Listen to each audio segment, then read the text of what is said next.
The readings from the New Testament are slightly more sober than what I just said. The New Testament is written from the perspective of the end of history, much of it anyways. After Jesus was executed, many of his followers thought that he would soon return to inaugurate the reign of God on earth. And we know, of course, that history did not end. Apocalyptic predictions of the end of the world often end up embarrassing, or rather always end up embarrassing, the prophets of doom, don't they? On the other hand, predictions of the end of the world as we know it are another matter.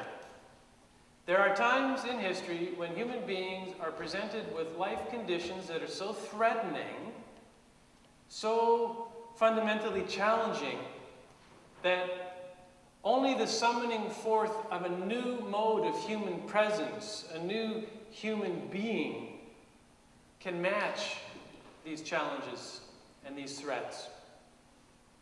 We are living in such a time, I think. Paul writes to the Thessalonians, "Now, concerning the times and the seasons, brothers and sisters, you do not need anything written to you. When they say there is peace and security, then sudden destruction will come upon them as labor pains come upon a woman, and there will be no escape." The age that we're living in, to me, feels a little bit like this time and this season that Paul is referring to. Those who associated peace and security with an ever-rising real estate market or a secure retirement plan, for them, sudden destruction has come in the form of a global economic meltdown. And it looks as though it might be more serious than anybody could have predicted. Nobody, none of the experts knows where this is going. I received an email from a friend this week, and part of the email refers to a message by Robert Reich and his take on what's happening. You may remember Robert Reich as the Secretary of Labor under President Clinton. His analysis suggests that this economic failure is the price of moral failure. Top 1% of American earners, he writes, take home about 20% of the total national income.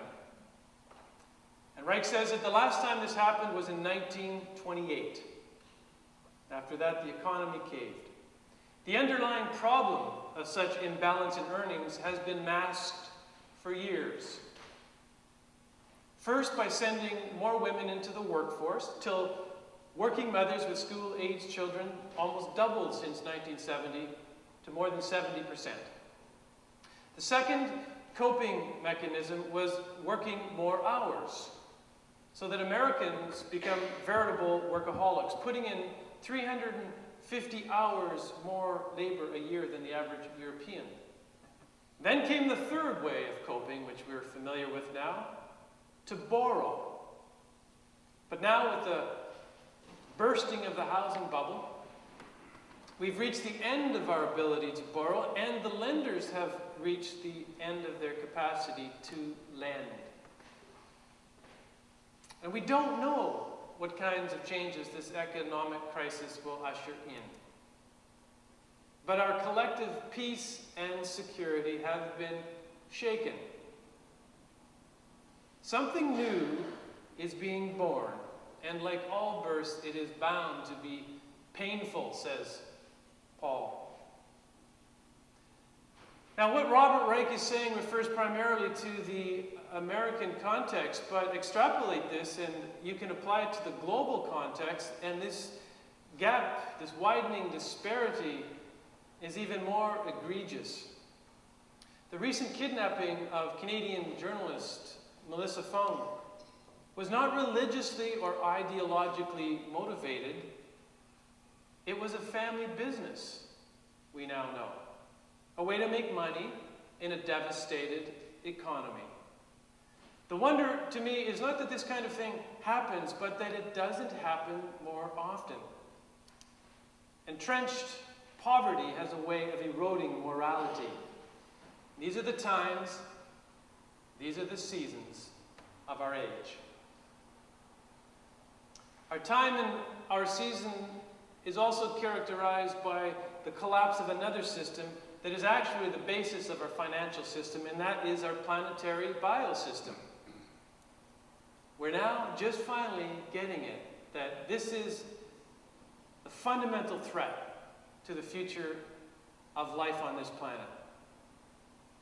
Because we've made such a disconnect between our financial and economic systems and the biosystem, we're in the trouble that we're in.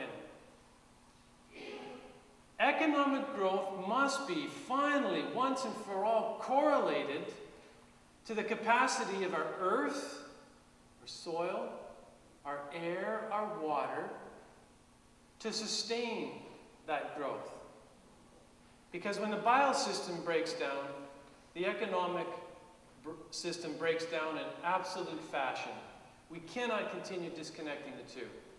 This is part of the new world order that's emerging, that we are bio-spiritually connected to the earth, and our financial and economic systems are a subsystem of the planet Earth.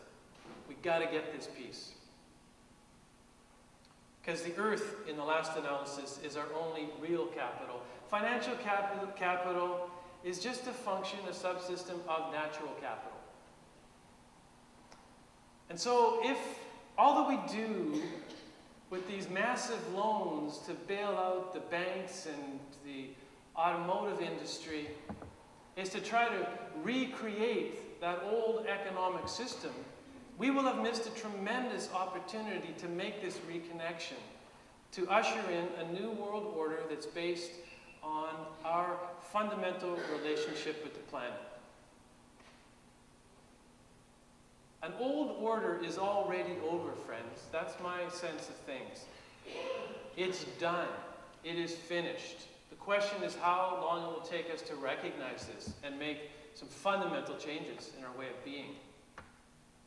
Leonard Cohen, our national poet and prophet, got it just right in his song, The Future. Things are going to slide in all directions. There won't be nothing you can measure anymore.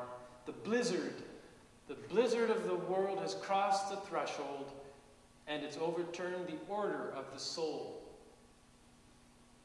These are the times. This is the season.